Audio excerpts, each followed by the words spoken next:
अमरनाथ यात्रा इस बार 3 जुलाई से शुरू हो रही है। पहलगाम आतंकी हमले के बाद होने वाली ये यात्रा सुरक्षा के लिहाज से काफी अहम मानी जा रही है। यही वजह है कि केंद्र की मोदी सरकार और जम्मू कश्मीर की अब्दुल्ला सरकार के लिए कड़े इम्तिहान से कम नहीं है। आतंकी हमले के बाद पैदा हुए डर के कारण इस बार श्रद्धालुओं का रुझान थोड़ा कम हुआ है। 2 महीने की बजाय इस बार 38 दिन तक चलने वाली इस यात्रा के लिए अब तक 85,000 लोगों ने ही रजिस्ट्रेशन करवाया है। इसके बावजूद सुरक्षा मापदंडों पर ये अब तक की सबसे कड़ी सुरक्षा निगरानी में होने वाली यात्रा मानी जा रही है। ड्रोन और जैमर से लेकर करीब 50,000 सैनिक तीर्थ यात्रियों को सुरक्षा प्रदान करेंगे। यात्रा में इस बार काफी बदलाव किया गया है, जिसके तहत पहली बार यात्रियों को अकेले सफर करने की अनुमति नहीं होगी।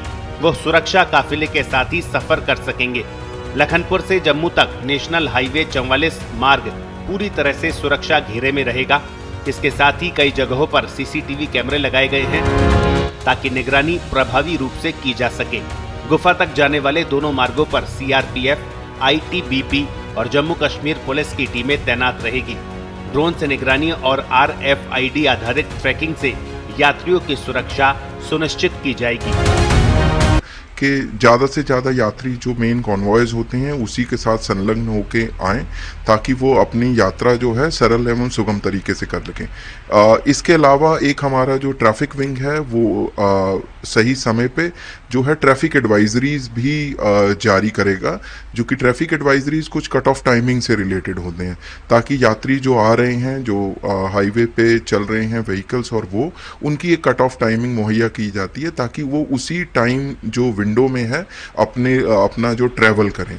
तो लिहाजा मेरी आपकी वसादत से दरखास्त रहेगी लोगों से, यात्रियों से, जब भी इस तरफ यात्रा के लिए आएंगे तो वो ट्रैफिक एडवाइजरीज को जरूर देखें। सुरक्षा के बाद अब बात यात्रा के रूट की करते हैं।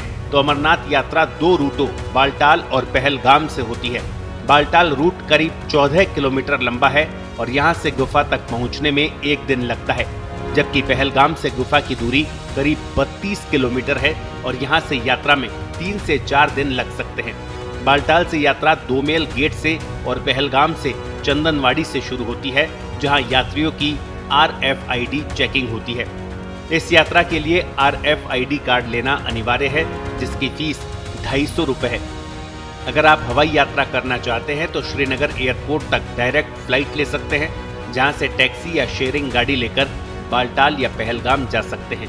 श्रीनगर से शेयरिंग टैक्सी का किराया 800 से 1000 रुपए प्रति व्यक्ति और प्राइवेट टैक्सी का किराया 3000 से 4000 रुपए तक होता है।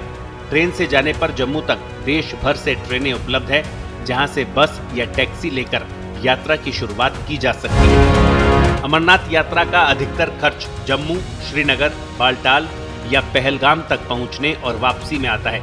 जम्मू से बस किराया 700 रुपए से शुरू होता है। बालटाल और पहलगाम में ठहरने के लिए टेंट में शेयरिंग में 500 रुपए तक खर्च आता है। हालांकि फ्री ठहरने की भी सुविधा उपलब्ध है। खाने का इंतजाम अधिकतर लंगर समितियों की ओर से मुफ्त में किया जाता है। यदि आप घोड़ा या पालकी लेना चाहते हैं तो इसके लिए अलग से 2500 से 5000 रुपए तक खर्च आ सकता है। अगर आप पैदल यात्रा करते हैं तो खर्च कम आता है। आतंकी हमले से पहले करीब 2,35,000 श्रद्धालुओं ने रजिस्ट्रेशन कराया था, लेकिन फिलहाल सुरक्षा कारणों और डर की वजह से अभी तक केवल 85,000 यात्रियों के यात्रा में शामिल होने की पुष्टि हुई है। 30 जून से भगवती नगर बेस कैंप पर ऑफलाइन पंजीकरण की प्रक्रिया हालांकि शुरू होगी। साथ ही मेडिकल सर्टिफिकेट अनिवार्य होगा और RFID कार्ड बनाए जाने के लिए 5 केंद्र निर्धारित किए गए हैं। यात्रियों को 180 स्थानों पर तैनात प्रशासनिक और सुरक्षा टीमें सहयोग करेंगी। इस वर्ष रेल मार्ग से अमरनाथ यात्रा की अनुमति नहीं दी गई है। सभी श्रद्धालुओं को सिर्फ निर्धारित सड़क मार्ग और सुरक्षा काफिले के माध्यम से ही यात्रा करनी होगी।